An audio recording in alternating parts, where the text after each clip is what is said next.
Pasti banyak dari kita yang menyukai film horor. Kita bisa mendapatkan kesenangan dan ketegangan ketika melihat orang berlarian menyelamatkan dirinya. Melihat orang lain merasakan ketakutan yang dapat membuat kita merasakan adrenalin kita serasa ikut terpacu. Ada yang menyukai film horor yang bertema mistis, hantu, kriminal, dan sebagainya.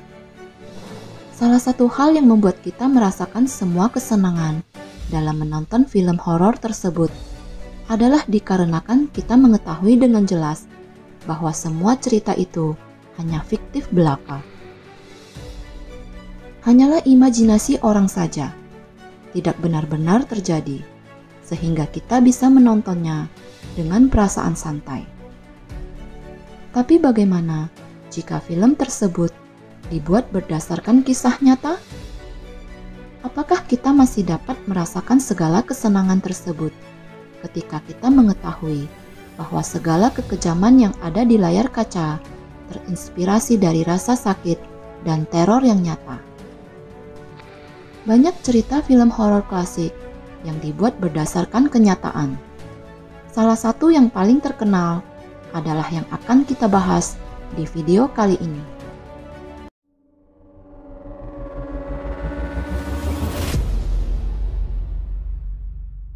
It's Jejelisius Storytime. Halo teman-teman, gimana kabar kalian semua? Semoga sehat dan bahagia selalu ya. Di video kali ini, JST akan menceritakan sebuah kasus yang berasal dari negara Amerika Serikat. Seperti apakah kasusnya? Yuk kita mulai. Hari yang cerah, di tanggal 16 November 1957. Musim dingin telah tiba.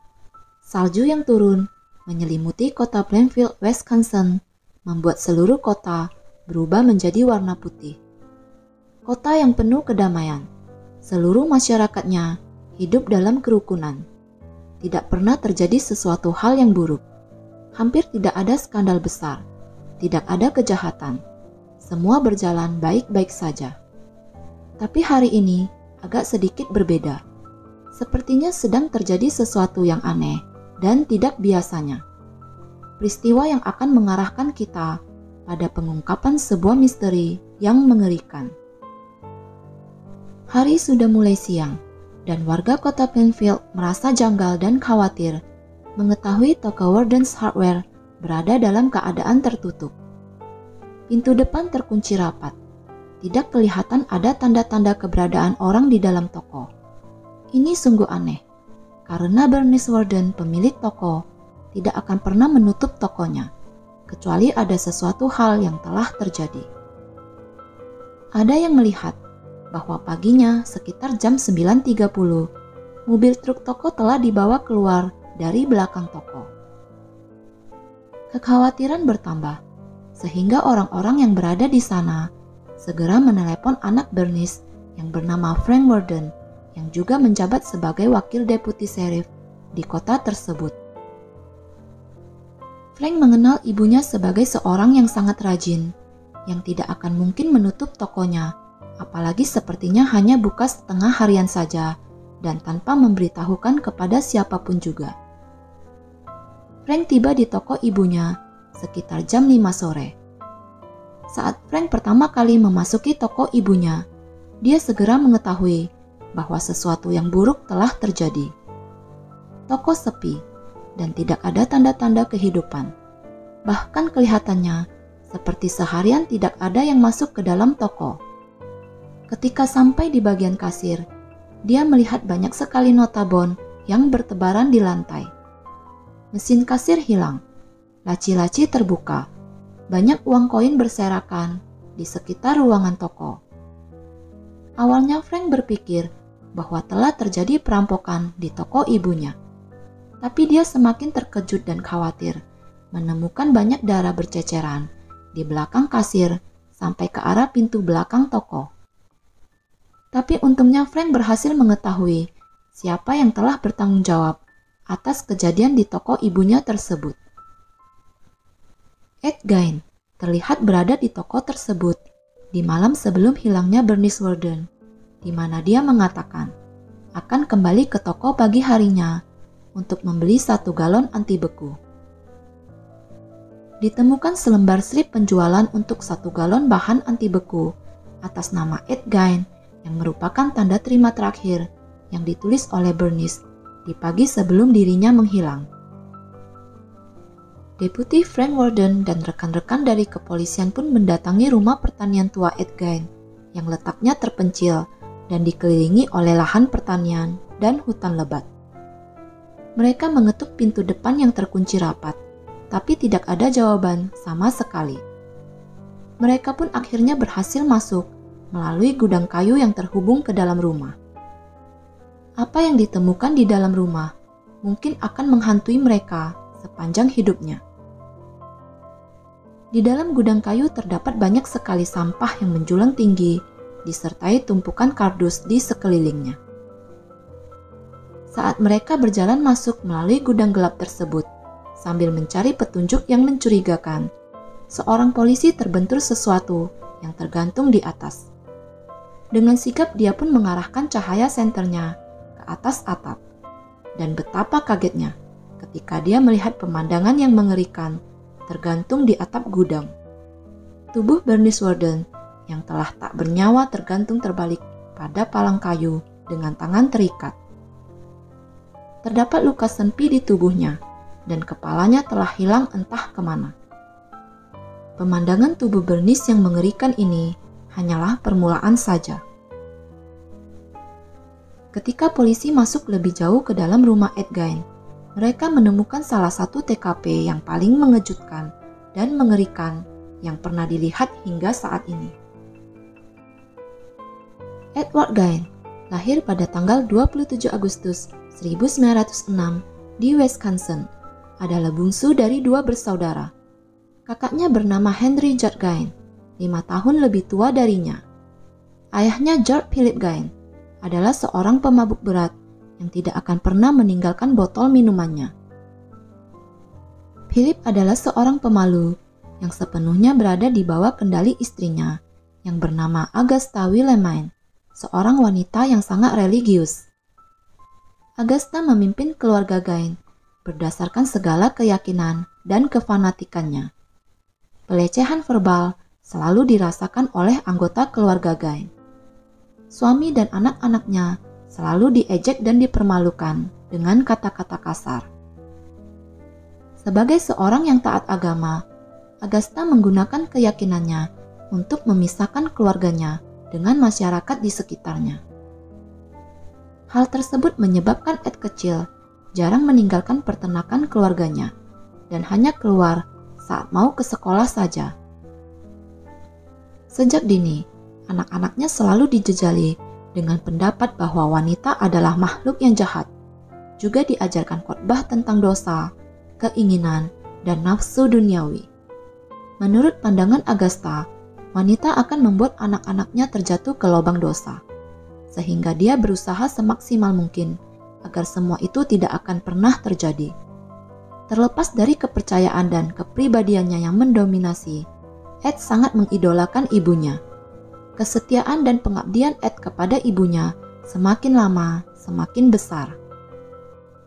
Akan tetapi, meskipun besar dan tinggal berbarengan sejak kecil, Henry, kakaknya Ed, memiliki pandangan yang berbeda terhadap ibunya.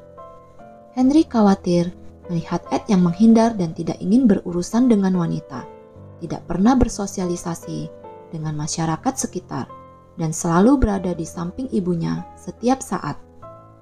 Perbedaan pandangan terlihat, di mana Henry yang saat itu jatuh hati kepada seorang janda beranak 2, sedangkan Ed malah mendedikasikan seluruh hidupnya untuk ibunya. Karena perbedaan yang terjadi, menyebabkan Henry pun berencana untuk pergi dan meninggalkan kediaman keluarganya. Hubungan antara kakak dan adik pun semakin lama semakin renggang. Pada tanggal 1 April 1940, di usia 66 tahun, Philip meninggal dunia akibat gagal jantung yang disebabkan oleh kecanduan alkoholnya. Karena itu, untuk membantu perekonomian keluarganya, Ed dan Henry pun bekerja serabutan di sekitar kotanya Mereka dikenal oleh warga sekitar sebagai yang jujur dan dapat diandalkan dalam pekerjaannya. Selain bekerja sebagai tukang kayu, Ed pun dipercaya sebagai pengasuh anak-anak tetangganya. Kelihatannya dia lebih suka bergaul dengan anak-anak daripada dengan orang dewasa. Pada tanggal 16 Mei 1944, Ed dan Henry yang kala itu sedang membakar rumput liar yang tumbuh di lingkungan mereka.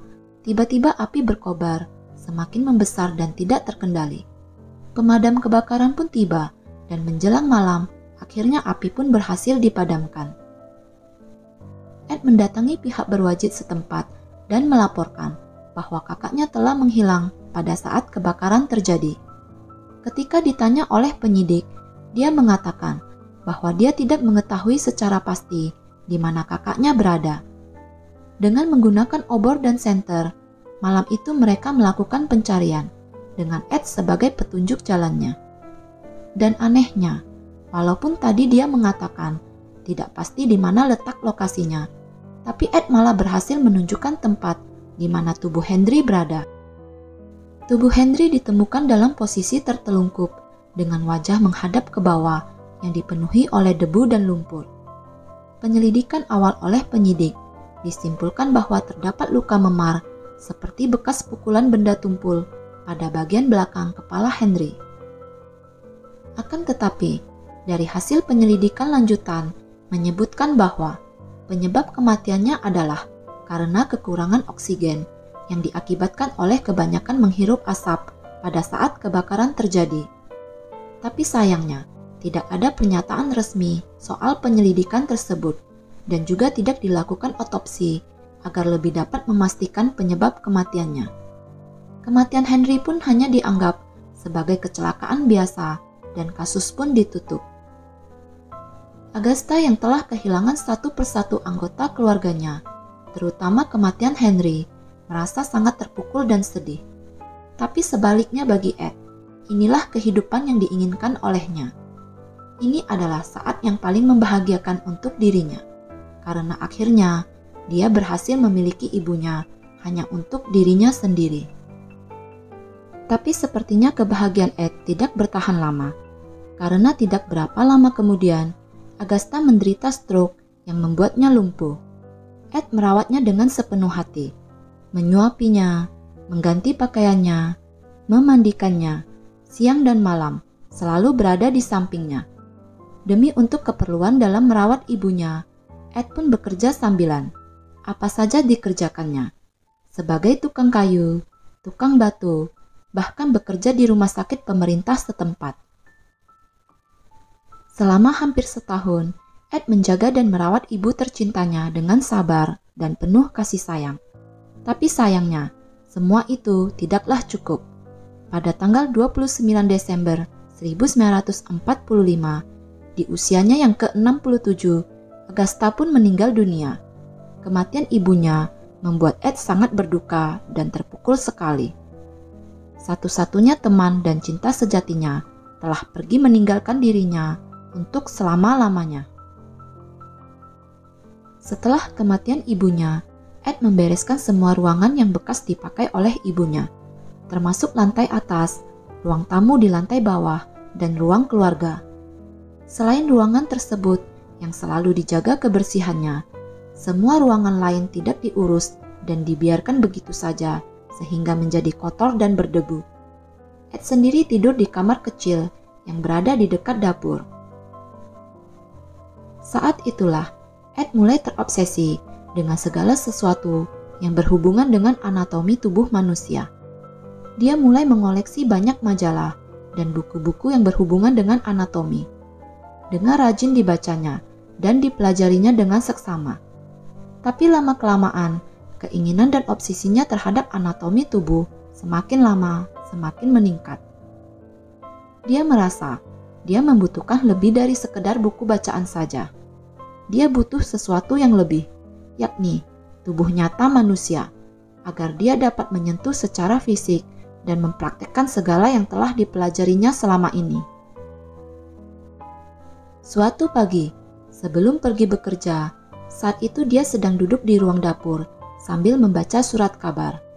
Dibacanya isi berita di surat kabar tersebut sampai pada bagian berita duka kematian. Dia kemudian menemukan ide yang dianggapnya cemerlang dan sesuai dengan fantasinya selama ini. Akhirnya tubuh manusia utuh yang dibutuhkannya akan berhasil didapatkannya. Surat kabar inilah yang akan membantunya menemukannya. Dia kemudian setiap hari selalu rajin membaca surat kabar, terutama di bagian berita duka, dan berharap dapat menemukan berita mengenai orang yang baru saja meninggal dunia dan kapan waktu dikebumikannya. Setelah mengetahui segala rinciannya, dia pun menjalankan aksinya. Pada tengah malam setelah pemakaman selesai dilakukan, dia menggali kubur tersebut, mengeluarkan jasadnya, menutup, dan menata kembali lubang kuburnya, dan membawa jasadnya pulang ke rumah. Dia selalu melakukan semua itu di saat terdapat kesempatan. Puluhan kuburan berhasil dibongkarnya.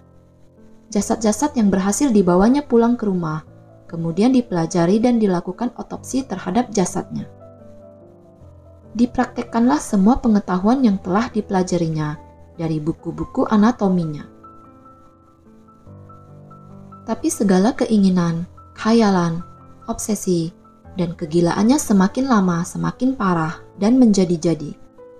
Dia mulai merasa tidak puas dengan hanya mencuri jasad dari kuburan. Dia memerlukan lebih dari itu. Dia membutuhkan sesuatu yang baru dan segar yang tidak didapatkannya dari jasad yang telah meninggal dunia. Pada sore menjelang malam hari, di tanggal 8 Desember 1954, terlihat seorang warga lokal yang sedang berjalan kaki menuju ke Pine Grove Tavern, kedai milik Mary Hagen, untuk membeli es krim untuk putrinya. Tapi pembelian tersebut tidak pernah terjadi.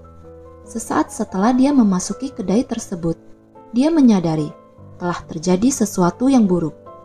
Kursi berserakan di mana-mana, seperti telah terjadi perkelahian. Mesin kasir terbuka, dan terdapat percikan darah di lantai yang terbuat dari kayu. Terkejut dengan penemuannya, dia pun segera melarikan diri dari sana secepat mungkin. Mary Hagen pun akhirnya dilaporkan hilang. Penyelidikan yang dilakukan tidak membawa hasil sama sekali. Hari berganti hari, gosip dan kabar angin pun merebak di antara warga Plainfield tentang hilangnya Mary Hagen, terutama di saat para warga berkumpul di kedai-kedai kopi. Ed yang juga sering berada bersama mereka, ketika ditanya apakah dia tahu akan keberadaan Mary, dia pun menjawab bahwa Mary telah disembunyikan di rumahnya. Warga pun berpikir bahwa itu hanyalah candaan Ed semata. Oleh warga sekitar, terutama mereka yang mengenalnya sejak kecil, walaupun sedikit aneh, tapi Ed adalah sosok pekerja keras yang ramah dan tidak berbahaya sama sekali. Seorang tukang yang pandai dan terpercaya, yang telah banyak memperbaiki rumah para tetangganya, serta seorang pengasuh anak yang baik. Tidak pernah terbayangkan sama sekali bahwa Mary Hagen akan berada di rumahnya. Walaupun begitu, tidak semua orang berpendapat demikian tentang Ed, terutama para wanita di kota tersebut. Mereka bahkan merasa sedikit takut kepadanya, terutama terhadap tatapan matanya yang misterius dan tajam. Jejak Mary Hagen tidak pernah ditemukan selama lebih dari 3 tahun lamanya. Sampailah pada malam penentuan di tanggal 16 November 1957, ketika dunia akhirnya tahu siapa sebenarnya Edward Gein. Ketika polisi tiba dan berjalan masuk ke dalam rumah Ed malam itu, apa yang mereka temukan akan mengejutkan dunia sampai bertahun-tahun ke depan. Di dalam dapur yang berdekatan dengan gudang kayu, polisi menemukan banyak sekali tumpukan sampah yang bertebaran di lantai, potongan kayu, dan parabotan di mana-mana. Polisi bahkan sampai kesulitan untuk bergerak dan berjalan untuk pindah ke ruangan lain. Saat polisi melihat lebih jauh ke dalam, mereka menemukan hal yang sangat mengerikan dan berada di luar nalar yang dapat dilakukan oleh seorang manusia normal pada umumnya. Mereka menemukan banyak sekali barang yang terbuat dari tulang dan berbagai bagian tubuh manusia, di antaranya mangkuk yang terbuat dari tengkorak, keranjang sampah dari tulang, beberapa kotak dan toples yang berisi organ-organ, penutup lampu, dan beberapa kursi dari kulit, wajah yang dijadikan hiasan dinding, masker dari jasad yang dicuri, dan banyak lagi bagian tubuh lainnya yang dikoleksi dan dikumpulkan olehnya. Dia bahkan membuat baju dari kulit, memakainya, dan berpura-pura menjadi wanita, menjadi seperti ibunya. Polisi juga menemukan kamar Agatha yang selalu dibersihkan oleh Ed, di mana di dalamnya terawat dengan sangat baik. Itu adalah satu-satunya kenangan Ed bersama dengan ibunya, sehingga dia berusaha mempertahankan semuanya, seperti sewaktu ibunya masih hidup dulu. Ed pun segera ditahan dan dibawa ke kantor polisi untuk dimintai keterangannya. Tapi selama berjam-jam lamanya, Ed hanya diam membungkam dalam 1000 bahasa, tidak mau menjawab pertanyaan apapun yang dilontarkan oleh penyidik saat itu. Setelah beberapa lama kemudian, Ed mengajukan permintaan yang sederhana, yakni sepotong kue apple pie dengan keju cheddar di atasnya. Setelah selesai makan, akhirnya dia mulai bercerita kepada penyidik tentang semuanya. Ed mengakui telah menghilangkan nyawa Mary Hagen dan Bernice Worden, serta telah mencuri 9 jasad dari tempat pemakaman yang berada di sekitar kota. Dia pun menunjukkan tempat di mana lokasi jasad-jasad tersebut yang telah berhasil dicurinya. Awalnya penyidik meragukan pengakuannya tentang pencurian jasad yang dilakukannya. Hal tersebut dikarenakan mereka berpikir bahwa tidak mungkin Ed bisa melakukan itu semua sendirian dan hanya di dalam satu malam saja. Kuburan yang ditunjukkan kepada penyidik akhirnya digali dan ternyata memang benar, jasad di dalamnya telah tiada. Pada tanggal 21 November 1957, Ed didakwa atas pembunuhan tingkat pertama, di mana dia mengaku tidak bersalah dikarenakan alasan penyakit kejiwaan yang dideritanya. Dia didiagnosa menderita penyakit skizofrenia, sehingga tidak bisa memenuhi kriteria secara mental untuk diadili. Dia mengatakan sering mendengar suara-suara dan bisikan-bisikan yang berbicara kepadanya.